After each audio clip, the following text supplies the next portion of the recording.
Hello and welcome to a thing. Agatha Christie has become a recent obsession of mine. I have currently read 4 of her books, 2 of which I've done individual videos on, and I'm now going to talk about the other 2. At the time of recording, it is the Christmas period, and Agatha Christie is a great author to read during Christmas. I've talked about this before, but it's a weird thing how murder mysteries that obviously involve death, sometimes unpleasant deaths, and almost always murder, are so cheerful and happy and jolly and perfect to read during the Christmas period. I don't like gritty crime dramas. I find them edgy and depressing. But I do like murder mysteries, and Agatha Christie is the queen of them. So, this Christmas, I read Crooked House and The Murder of Roger Ackroyd. Now, The Murder of Roger Ackroyd actually marks my first Hercule Poirot book. But I read this first, so let's start with Crooked House. One of my favourite movies, in fact maybe my favourite movie ever,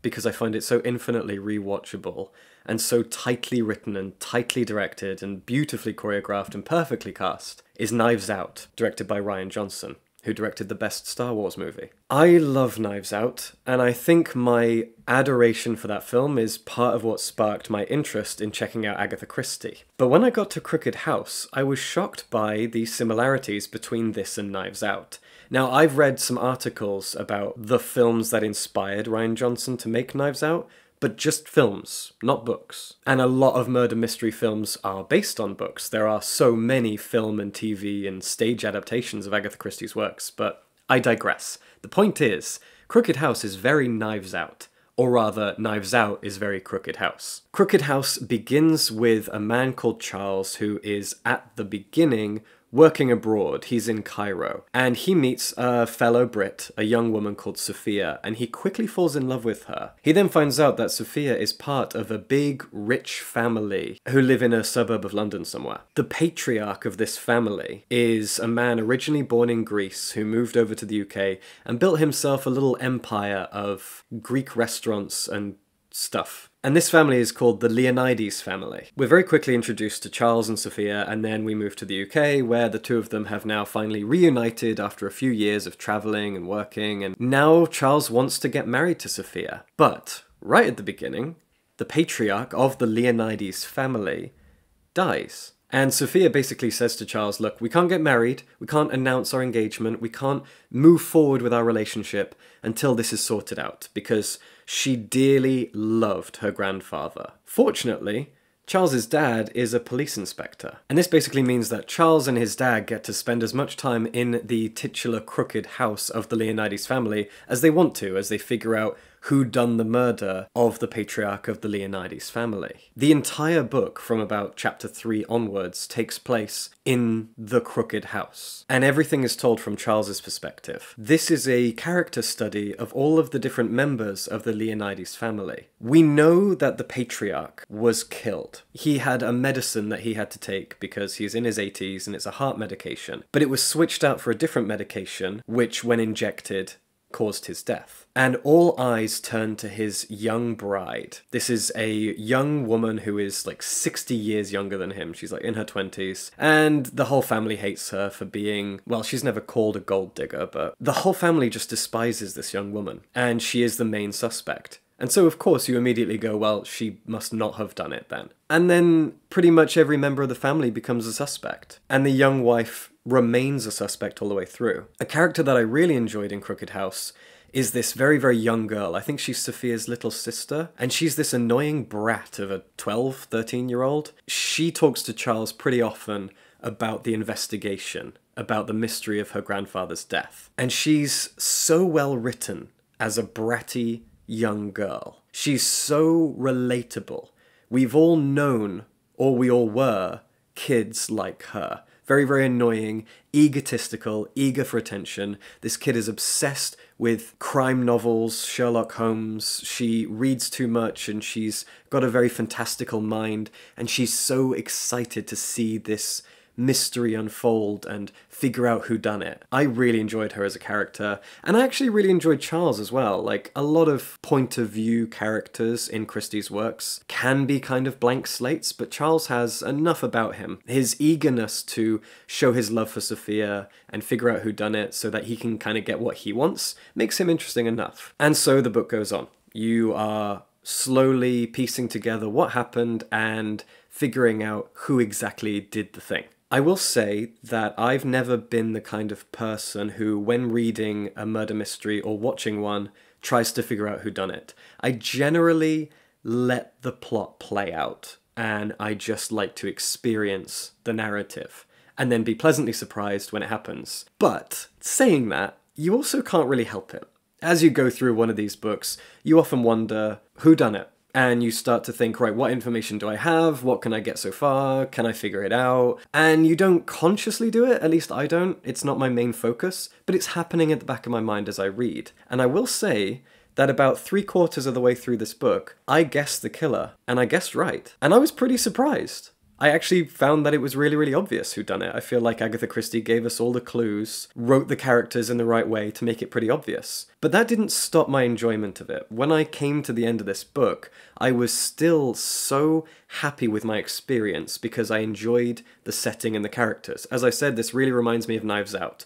It takes place in one big mansion of a house with a bunch of different family members who are all terrible in their own ways, and they all want different things, and they're all arrogant or money hungry or selfish or whatever. None of them are really pleasant. And then you've got the young wife who is unfairly vilified by the rest of them. This is a very, very tightly written book, and Agatha Christie herself has said that this is her favourite of her books that she wrote. Or at least one of. In fact, it says on the back, there's a quote from her, "Writing Crooked House was pure pleasure, and I feel justified in my belief that it is one of my best." And it really is fantastic. I love Knives Out, and I felt very Knives Out vibes from the setting and characters and plot developments. The fact that it's a patriarch who dies, the fact that you know that it's a murder, you don't know who it is, and you're slowly getting to know all of the people within this house and the mechanics of the house and how it all works, like it's a big machine. And I loved every minute of it. I'm very proud of myself that I guessed who done it, and I was really happy with how that is unveiled, but it didn't spoil my enjoyment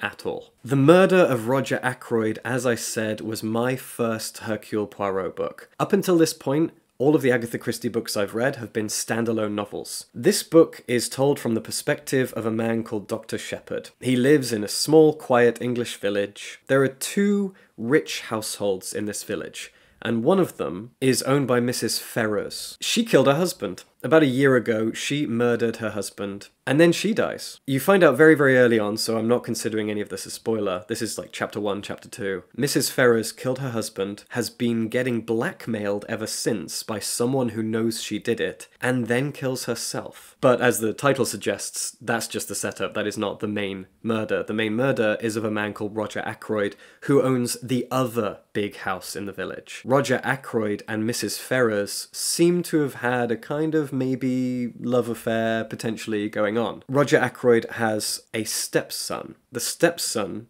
is or was best friends with our protagonist, Dr. Shepherd. Dr. Shepherd goes around to Roger Ackroyd's house one day. They have a conversation about Mrs. Ferrers and a few other things. We also know that Roger Ackroyd has a relatively large family or household with some servants and a butler. And after Dr. Shepherd has this conversation and leaves, he goes back to his house where he lives with his sister, who's the village gossip. And he gets a phone call suddenly from the butler at the house saying that Roger Ackroyd is suddenly dead, only an hour after our protagonist left the house. So he runs back to the house. That evening, it's probably around 11 p.m, and yeah, Roger Ackroyd has been stabbed in his office. From here, Poirot is gently introduced. Our protagonist, Dr. Shepherd, finds out that Poirot has moved in next door, and Hercule Poirot is a world-famous detective within the universe of Agatha Christie's books. And he's moved in next door, and, well, that's great luck, isn't it? He was going to retire and just grow some vegetables, but now there's a local murder, and the person who was murdered has connections with a woman who committed suicide and was being blackmailed. So there's a lot going on here. Who was the blackmailer? Who was the killer? And who made the phone call to Dr. Shepherd? Because when he arrives at the house, he says to the butler, "You called me, you said he's dead." And the butler says, "No, I didn't." So the call never actually came from the butler. And very, very soon you find out the call didn't even come from the house. Why call? Why announce the murder? There are so many whys to this book. I already mentioned that Roger Ackroyd had a stepson, and as with Crooked House, there is one particular suspect that you are supposed to suspect, and all the other characters suspect all the way through. In this one, it is the stepson. Everyone thinks the stepson did the deed. And the stepson isn't there. He's disappeared. He's run off somewhere. so he looks even more guilty. And as the book goes on, it's amazing how the guilt for the stepson only increases. Poirot has a feeling he didn't do it, but continuously is thrown evidence to say that he absolutely did do it. And it's like, well, how do we reconcile this? I had a lot of fun with this book. I had a lot of fun getting introduced to Hercule Poirot. I had never read any books with him in them before, and I was curious to see what kind of a character he is. How camp is he? How silly? How Belgian? What kind of a man is he exactly? Because so often in stories like this, the protagonist is a quirky, campy, egotistical man, like Detective Kindaichi in the novels of Seishi Yokomizo, or the infamous Sherlock Holmes. These men are very arrogant and usually quite beloved and famous. And it's pretty much the same case here for Poirot. But he's still likable. He's still lovable. I enjoy the moments where his English fails him and he can't figure out the right turn of phrase. Those moments are genuinely funny. He picks and chooses the wrong words and is corrected. And it doesn't come across as problematic, like a lot of Christie's writing and choice of words and stereotypes about certain groups of people have not aged well at all. This doesn't come across that way. It's sweet, almost. So I found Poirot to be a pretty lovable character. My only issue with this book, and it is an issue that I cannot talk about, is that I didn't actually like the ending. I didn't like the reveal, the twist, the whodunit, everything that these books hinge on.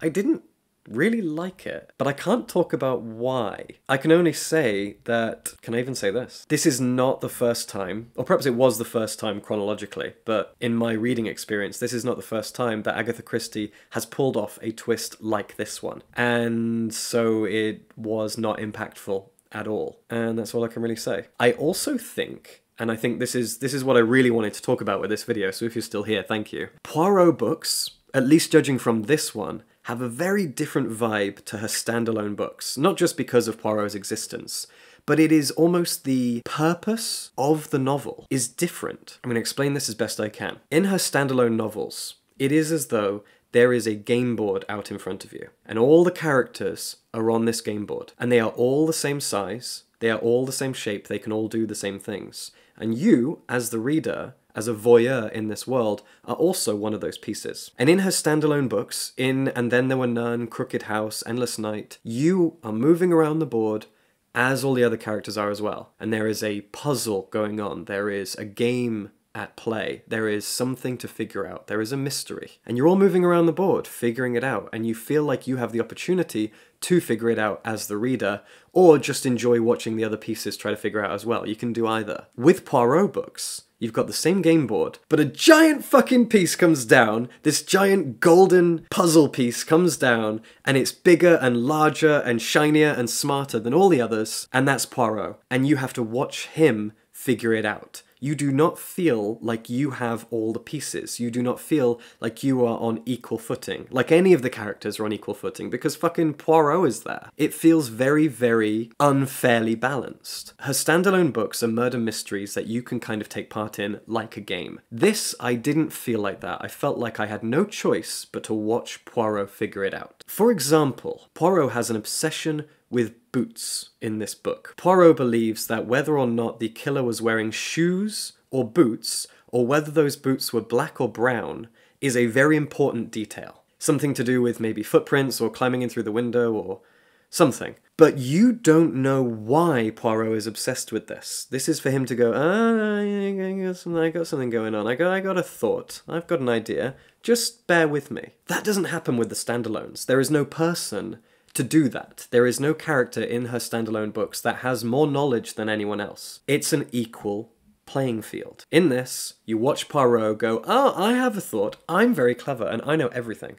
And of course he knows everything. She wrote him. She wrote the mystery, she wrote the world, she wrote the hero. So of course he knows everything. He is in control at all times. When Christie writes her standalone books, there is no one person in control. Poirot unbalances everything in the book. You have to rely on his conclusion. You have to rely on him figuring it out, and you can't really do much, and neither can the other characters. So everyone just turns and looks at Poirot, and you have to turn and look at Poirot. In her standalones, you get more time with every character, and so it feels like a more well-balanced cast, and you get to enjoy them all. I would absolutely say that Crooked House, Endless Night, and Then There Were None. Those three books are absolute masterpieces. I'm not sure how much I'm going to enjoy the Poirot books going forward, but I'm going to keep reading them. I didn't love the ending of this one, but I still enjoyed Poirot as a character. I still enjoyed his intricacies and his mannerisms, and I really liked the setting as well. But I definitely preferred Crooked House. Even though I did guess whodunit, I still found the book to be so enjoyable from beginning to end because of its characters and setting and situation. So that was my Christmas reading experience. I read 2 Agatha Christie novels, I was introduced to Hercule Poirot, and I enjoyed it all even though I have some reservations about the Murder of Roger Ackroyd. Cool. Happy New Year. Subscribe for books.